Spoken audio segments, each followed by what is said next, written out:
Hello दोस्तों, यदि किसी व्यक्ति को कंजेनाइटल हार्ट डिजीज़ है या जन्मजात हार्ट की विकृति है तो वैसे व्यक्ति को क्या क्या तरह के कॉम्प्लिकेशंस हो सकते हैं, आज इस पर बात करेंगे। कॉम्प्लिकेशन यानी किस किस तरह से शरीर को नुकसान पहुंच सकता है यदि किसी व्यक्ति को कंजेनाइटल हार्ट डिजीज़ यानी जन्मजात हार्ट की विकृति है। तो जन्मजात हार्ट की विकृति कई तरह की हो सकती है। हार्ट में छेद हो सकता है, हार्ट के वैल्व की प्रॉब्लम हो सकती है, हार्ट का कोई चेंबर छोटा या बड़ा बना हुआ हो सकता है। ये सारी चीज़ें कंजेनाइटल हार्ट डिजीज़ में आती है, यानी हार्ट का कोई अबनॉर्मल प्रॉब्लम जो कि जन्म से हो, ये सारी चीज़ें इसमें इंक्लूड होती है। तो इसके कॉम्प्लिकेशंस पर आज बात करेंगे। टॉपिक पर जाने से पहले जो लोग हमारे चैनल पर नए हैं उन्हें रिक्वेस्ट करूँगा कि चैनल को सब्सक्राइब करें, वीडियोस को लाइक करें, शेयर करें, फॉलो करें, कमेंट करें, पूरा देखें। टॉपिक बहुत ही इंपॉर्टेंट है हर उस व्यक्ति के लिए जो कंजेनिटल हार्ट डिजीज से पीड़ित है या इस तरह की बीमारी जिसको है या जिनके बच्चों को है, उनको ये जानना और समझना, उसके बारे में विस्तृत जानकारी होना आवश्यक है। चलिए शुरू करते हैं बॉन्ड वीडियो। सबसे पहले अगर किसी व्यक्ति को कंजेनिटल हार्ट डिजीज है तो अलग अलग कारणों से व्यक्ति को हार्ट फेलियर हो सकता है। मान लीजिए अगर हार्ट का वैल्व छोटा है तो भी हार्ट फेलियर हो सकता है, वैल्व लीक कर रहा है तो भी हार्ट फेलियर हो सकता है, नली सिकुड़ी है तो फेलियर हो सकता है, कोई चेंबर अगर छोटा बड़ा बना हुआ हो तो फेलियर हो सकता है। हार्ट फेलियर का बेसिकली मतलब ये कि किसी भी कारणवश शरीर में जितना ब्लड पहुंचना चाहिए वो नहीं पहुंच पा रहा है, वो कम हो रहा है। इसकी वजह से व्यक्ति को श्वास फूलना, घबराहट होना, बेचैनी होना, कमजोरी होना, फीड नहीं कर पाना, शरीर का बॉडी वेट बढ़ना नहीं यानी फेलियर टू थ्राइव होना, शरीर में पानी भर जाना या एक्सरसाइज करने में या खेलने में तकलीफ होना, ये बच्चों को ज़्यादातर सिम्टम्स हो सकते हैं। इसका मैनेजमेंट ज़्यादातर जो बीमारी है उसका कारण को ट्रीटमेंट करेंगे और हार्ट फेलियर की मेडिसिन जैसे beta blockers, diabetics, AC inhibitors, ये सारी दवाइयाँ देते हैं। साथ में सपोर्टिव थेरेपी देनी पड़ती है। जो हार्ट फेलियर का रेगुलर थेरेपी है वो कारण जानना आवश्यक है, वो ईको के माध्यम से जाना जा सकता है। इसके अलावा होता है पल्मोनरी आर्टरी हाइपरटेंशन। अगर किसी व्यक्ति को इस तरह का बीमारी है जिसमें पल्मोनरी आर्टरी में बहुत ज़्यादा ब्लड जा रहा है तो वैसे व्यक्ति को भी आर्टरी हाइपरटेंशन हो सकता है। इसके अलावा अगर लेफ्ट साइड की वैल्व्स की कोई प्रॉब्लम है या लेफ्ट साइड का चेंबर छोटा बड़ा है तो वैसे केस में भी पल्मोनरी आर्टरी हाइपरटेंशन हो सकता है। और ये बहुत ज़्यादा अगर पल्मोनरी आर्टरी हाइपरटेंशन हो जाए तो बैक प्रेशर की वजह से राइट साइड का हार्ट फेल हो सकता है। तो राइट साइड हार्ट फेलियर की वजह से व्यक्ति को श्वास फूलना, कमजोरी होना, छाती में दर्द होना, चक्कर होना, या राइट हार्ट फेलियर के सिम्टम्स हो सकते हैं। ज़्यादातर इस तरह के पेशेंट्स में जो प्रॉब्लम है या छेद का प्रॉब्लम है उसको मैनेज किया जाता है। पल्मोनरी आर्टरी हाइपरटेंशन को बाकी पेशेंट में जैसे मैनेज किया जाता है स्टैंडर्ड थेरेपी, उसी तरह से यहाँ पे भी मैनेज करना पड़ता है। पल्मोनरी आर्टरी हाइपरटेंशन में मैनेजमेंट में क्या क्या चीज़ें आती है और कौन कौन सी दवाइयाँ लगती है, इस पर ऑलरेडी हमने काफ़ी वीडियोज़ किए जो कि आप हमारे लंग्स वाले चैनल पर देख सकते हैं। ये वीडियोज़ को आप चेकआउट कर सकते हैं। इसके अलावा धड़कन की प्रॉब्लम बहुत सारे पेशेंट्स को हो सकती है। अलग अलग केस में हार्ट के चेंबर्स डायलेट होने की वजह से अलग अलग तरह के कंडक्शन प्रॉब्लम्स डेवलप हो सकते हैं, अलग अलग तरह के रिदम अबनॉर्मलिटीज़ डेवलप हो सकते हैं।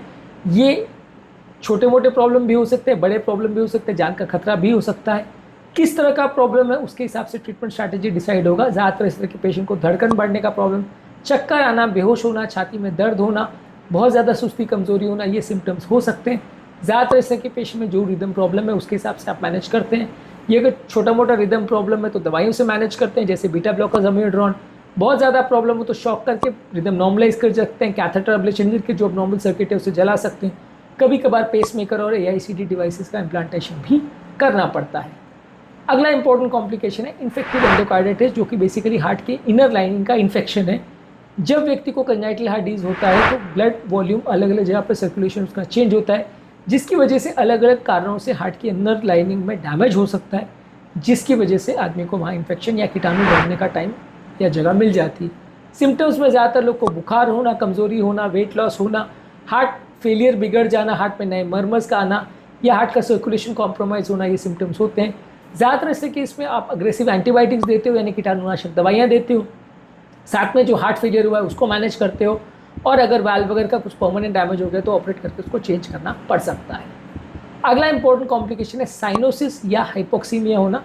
खासकर अगर किसी व्यक्ति को राइट टू लेफ्ट शंटिंग हो यानी राइट साइड का अशुद्ध ब्लड लेफ्ट साइड के शुद्ध ब्लड में जा रहा है तो ऑक्सीजन सैचुरेशन कॉम्प्रोमाइज हो सकता है। ज़्यादातर साइनोटिक कंजेनिटल हार्ट डिजीज जैसे tetralogy of Fallot, transposition of great arteries, इस तरह की बीमारियों में ज़्यादा देखने को मिलता है।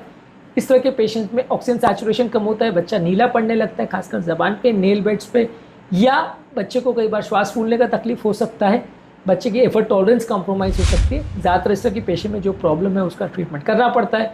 ऑक्सीजन सैचुरेशन बढ़ाने के लिए बच्चे को ऑक्सीजन सप्लाई दिया जा सकता है और सर्जरी होने के बाद इस तरह के बच्चे इंप्रूव हो जाते हैं, पर नहीं अगर ट्रीटमेंट किया जाए तो ये जानलेवा भी हो सकता है। इसके अलावा अगला जो कॉम्प्लिकेशन होता है वो है क्लॉट फॉर्मेशन, यानी अगर किसी व्यक्ति को अगर कंजेनिटल हार्ट डिजीज़ है तो वैसे व्यक्तियों में ब्लड में क्लॉटिंग की टेंडेंसी बढ़ जाती है अलग अलग कारणों से।